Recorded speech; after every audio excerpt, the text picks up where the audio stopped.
Retrospectively you cannot withdraw the benefit. এটা সামনে যারা কিনবেন তাদের জন্য। তো সিগন্যাল দিয়ে দেওয়া হলো যে এখন থেকে দাম কম, ইন্টারেস্ট রেট কম হবে, আপনি বুঝে শুনে আপনার বিনিয়োগটা করবেন। আপনি কোথায় করবেন সেই বিনিয়োগের সিদ্ধান্ত ব্যক্তি হিসাবে আপনারই দায়িত্ব, আপনার পরিবারের দায়িত্ব, এটা সরকারের দায়িত্ব নয়। সেটাকে আমাদের বুঝতে হবে। এবং এবং আমি একটা কথা বলি, বিধবাদের নাম করে আমরা বড় লোকদেরকে বড় করছি, এটা কিন্তু সঠিক নয়।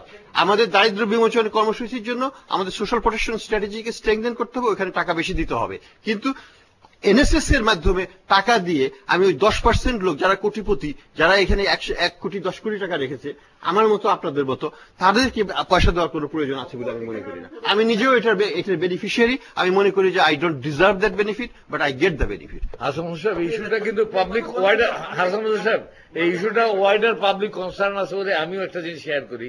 দেখেন, আপনাকে একটা ট্যাক্স ইনভেস্টমেন্ট অ্যালাউন্স রিবেট পান, আপনাকে যে কোনো একটা টুলে ইনভেস্ট করলে আপনি একটা রিবেট পান, এটা হচ্ছে ট্যাক্স পলিসি আরবানে।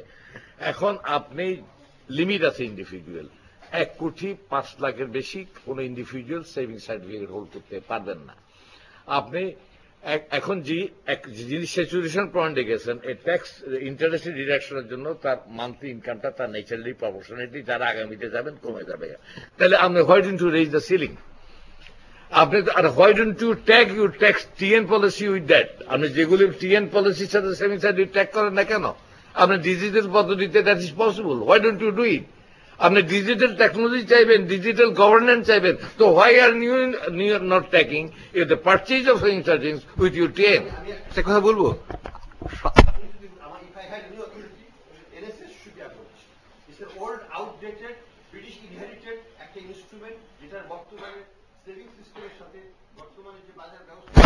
এটার কোনো সঙ্গতিপূর্ণ নয়। এটা এখন অ্যাবলিশ করে দেওয়াই উচিত। পৃথিবীর উন্নত দেশগুলোতে এটা থাকে না, দরকারও হয় না। কারণ আমাদের ব্যাংক আছে, আমাদের অন্যান্য ইনস্ট্রুমেন্ট আছে, স্টক মার্কেট আছে। আপনারা যান অন্য জায়গায়, আপনি বাড়ি কিনেন, জমি কিনেন, এখানে যান। আপনার সরকারের মাধ্যমে আপনার ইনকাম ট্রান্সফার করার কোনো প্রয়োজন বর্তমান যুগে আছে বলে আমি মনে করি। আমরা একটু স্টক মার্কেট কি সেই জায়গায়? আপনি খুবই রিভলিউশনারি হতে চাচ্ছেন, ভালো কথা। কিন্তু আমার আরেকটা কথা, আপনি বললেন যে ঠিক আছে রেট্রোস্পেক্টিভ এফেক্ট দেওয়া হয়নি, খুবই ভালো হয়েছে। যার 3 বছর সঞ্চয়পত্র কি 5 বছর সঞ্চয়পত্র জুন মাসে, জুলাই মাসে কি অক্টোবর মাসে এক্সপায়ার করবে এবং রিনিউ করার সময় আসবে, তখন যাবেনটা কোথায়? কোনো না কোনো ব্যবস্থা না করে, বিকল্প না দিয়ে রাতারাতি আপনি নদীর সেতুটা ভেঙে দেবেন, এটা হয় না। সরকারের কোনো দায়িত্ব। দর্শক, আমরা ছিলাম বনানীতে এবং সেখানে নতুন অর্থ বছরের বাজেট ভাবনা একটি গোল টেবিল আলোচনা চলছিল। আমরা ফিরবো সেখানে, তবে তার আগে আপনাদেরকে বলে রাখি, রাজধানীর আশকোনা থেকে মানব পাচারকারীর 2 সদস্যকে গ্রেফতার সহ আরো 17 জনকে উদ্ধার করেছে মহানগর গোয়েন্দা পুলিশ। এবং এই বিষয়টি নিয়ে ডিএমপি মিডিয়া সেন্টারে এই মুহূর্তে সংবাদ সম্মেলন চলছে। আমরা ঘুরে আসছি সেখান থেকে। উল্লেখ্য যে দক্ষিণখান বাজার অবস্থিত হোটেল ডিরিফাজে অবস্থিত ভিকটিম মোহাম্মদ কবির আহমেদের প্রদত্ত তথ্যের ভিত্তিতে এই অভিযান পরিচালনা করা হয়।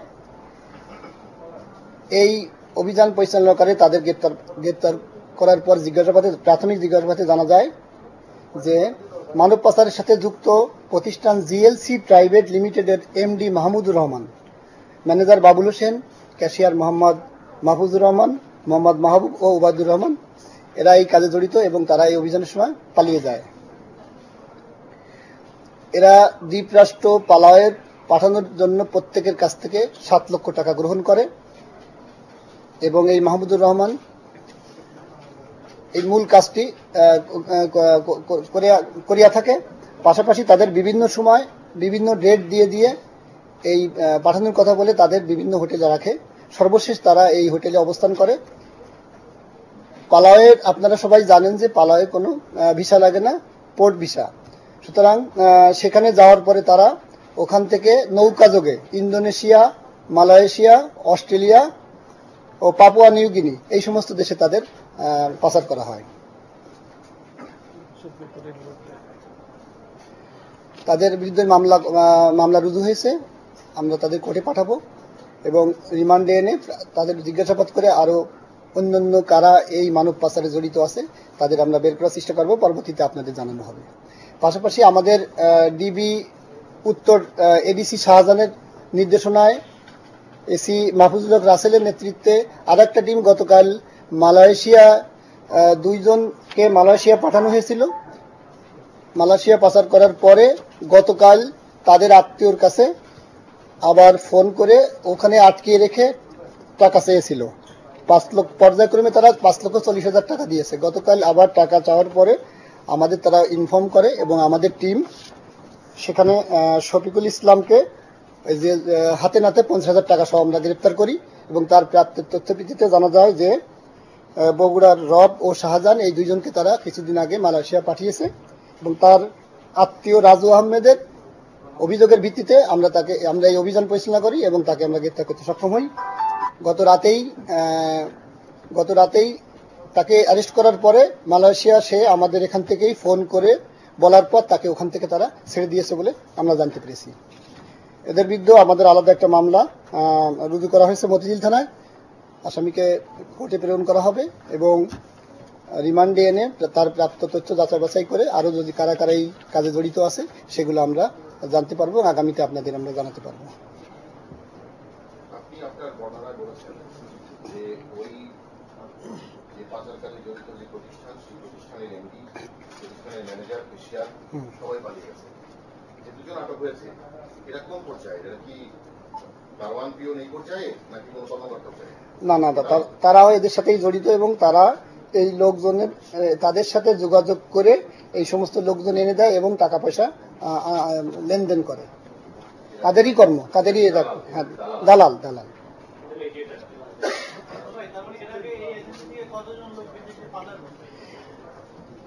প্রাথমিক জিজ্ঞাসাবাদ আমরা যেটুকু পেয়েছি তাই আপনাদের জানালাম।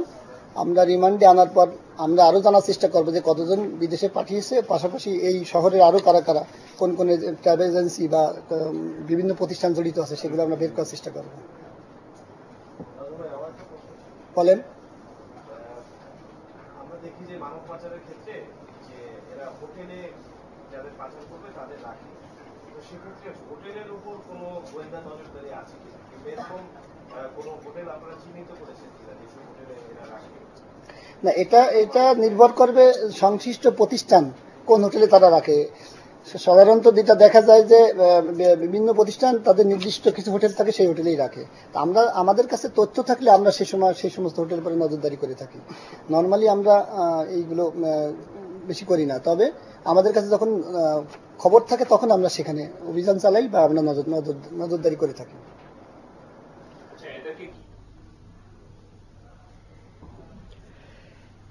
দর্শক, আমরা ছিলাম জেপি মিডিয়া সেন্টারে এবং সেখানে 2 পাচারকারী সহ যে 17 জন পাচারের শিকার হওয়াকে উদ্ধার করা হয়েছে সেই প্রসঙ্গে একটি সংবাদ সম্মেলন চলছিল। আমাদের নিশ্চয়ই পরবর্তী সংবাদ সংযোগে বিষয়ে বিস্তারিত থাকছে।